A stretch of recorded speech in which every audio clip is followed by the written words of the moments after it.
Bon les frérots, bienvenue sur la chaîne ABC Foot et aujourd'hui on va parler de la vitesse. Alors oui, je sais, j'ai déjà fait des vidéos sur comment travailler sa vitesse au foot. Pour ceux qui ne les ont pas vues, franchement allez les voir, j'ai donné plusieurs exercices pour progresser. C'est surtout des exercices très simples mais très efficaces avec presque pas de matériel. Aujourd'hui on va vraiment aborder un autre poids de la vitesse, c'est-à-dire si tu veux vraiment progresser, cette vidéo elle est faite pour toi. Car comme vous le savez, pour améliorer votre vitesse, vous êtes obligé de travailler, ça c'est sûr. C'est pas en restant allongé dans votre canapé ou quoi que ce soit que ça va marcher. C'est surtout en allant vous entraîner et en reprenant pourquoi pas les exercices présents sur la chaîne. Aujourd'hui, je vais vous donner des conditions pour faire ces exercices. C'est pour ça que je dis que cette vidéo est quand même pas mal importante. Et je vais pas vous faire attendre plus longtemps, je vais directement passer à la première condition. Ici, ça va être le fait de ne pas être fatigué physiquement. Tu veux travailler ta vitesse de façon optimale, tu dois pas placer ta séance juste après une grosse journée. Par exemple, le mercredi, t'es allé à la salle, t'as porté très lourd, t'as fait des squats, etc. Si tu commences à travailler ta vitesse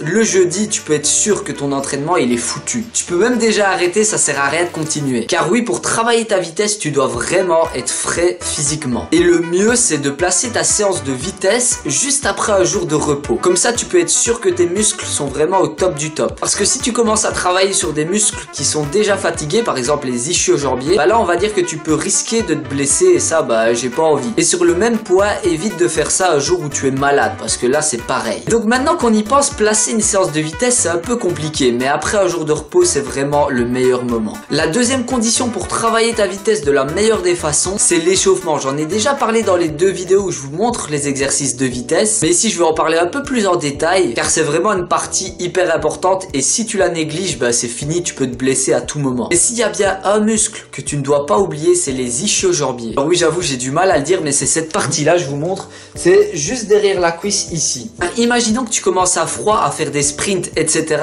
Là c'est mort, tu vas avoir des poites un peu partout. Je suis sûr que parmi vous, il y en a qui ont déjà vécu ça. Et dès que tu sens une petite poite arriver à ce niveau-là, tu peux être sûr que la blessure, elle est vraiment pas loin. Donc avant une séance de vitesse, tu fais un échauffement pas trop long, mais pas trop court non plus. Si vous voulez, je vous ferai une petite vidéo pour vous montrer un échauffement type au niveau du football. Franchement, s'il vous plaît, ne négligez pas l'échauffement parce que ça... c'est trop important en fait. Combien de joueurs se sont déjà claqués parce qu'ils ont fait un sprint alors que leurs muscles étaient froids? Ça, je crois que ça peut vraiment se compter en milliers, voire plus. Et tiens, avant de passer au troisième point, j'avais envie de vous donner une petite info. En fait, je sais pas encore. J'aimerais bien en tout cas recommencer le mini-foot ou le futsal, appelez ça comme vous voulez, parce que ça me manque vraiment trop. J'y ai joué pendant des années. Je me rends compte que c'est vraiment là que j'ai tout appris au niveau de la technique. Donc voilà, c'était une petite info.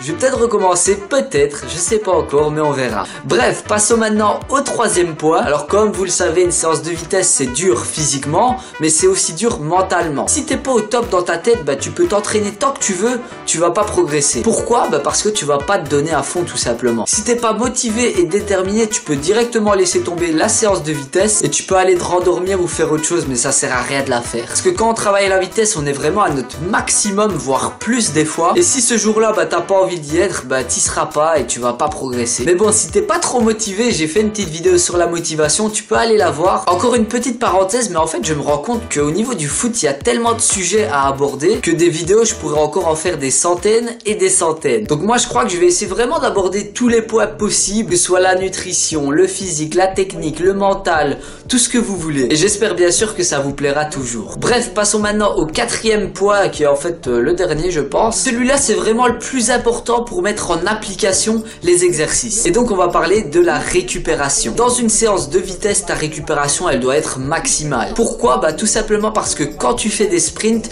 t'es à ton maximum. Et donc si ta récupération n'est pas maximale, tu peux pas être à ton maximum. En fait, quand tu recommences une course ou un sprint ou autre, tu ne dois pas être essoufflé. En fait, si la vitesse maximale n'est pas respectée, en fait, tu travailles plus à vitesse tout simplement. Tu passes dans une autre filière énergétique. Pour vous donner une petite idée, si vous travaillez sur 10 mètres par exemple, vous devez prendre 30 secondes de récupération. Si vous travaillez sur 20 mètres, là vous prenez 60 secondes de récupération. Et franchement, ça c'est un point sur lequel j'insiste liste parce que c'est trop important. Car il y en a, ils vont commencer, ils vont faire des sprints, ils vont pas récupérer et en fait, ils vont plus travailler leur vitesse. Ça, ce serait un peu con si ton but c'est de l'améliorer. Un point sur lequel tu peux te baser pour savoir si t'es fatigué ou non, c'est ta gestuelle. Par exemple, avec les bras, quand tu cours et que tu commences à faire des gestes un peu bizarres, c'est que tu commences à être dans un état de fatigue et donc tu dois avoir une période de récupération. Je le répète, c'est environ 60 secondes de récupération pour 20 mètres de course. Bon, là, je crois que je vous ai donné toutes les conditions pour travailler votre vitesse de façon optimale. Je le répète, mais la vitesse, c'est hyper important. Si tu veux prendre le dessus sur ton adversaire, t'es obligé de la travailler. Et je peux vous assurer que vos efforts seront vraiment récompensés sur le terrain. En espérant bien sûr que ça vous ait aidé, enfin du moins ça, je l'espère. Si c'est le cas, n'hésitez pas à lâcher le petit pouce bleu et à vous abonner si ce n'est déjà fait. Pour ceux qui veulent me suivre sur Instagram, Facebook ou Snapchat, vous tapez ABC Foot et vous me trouverez. Moi les filles et les garçons, je vous dis à la prochaine et surtout, entraînez-vous bien.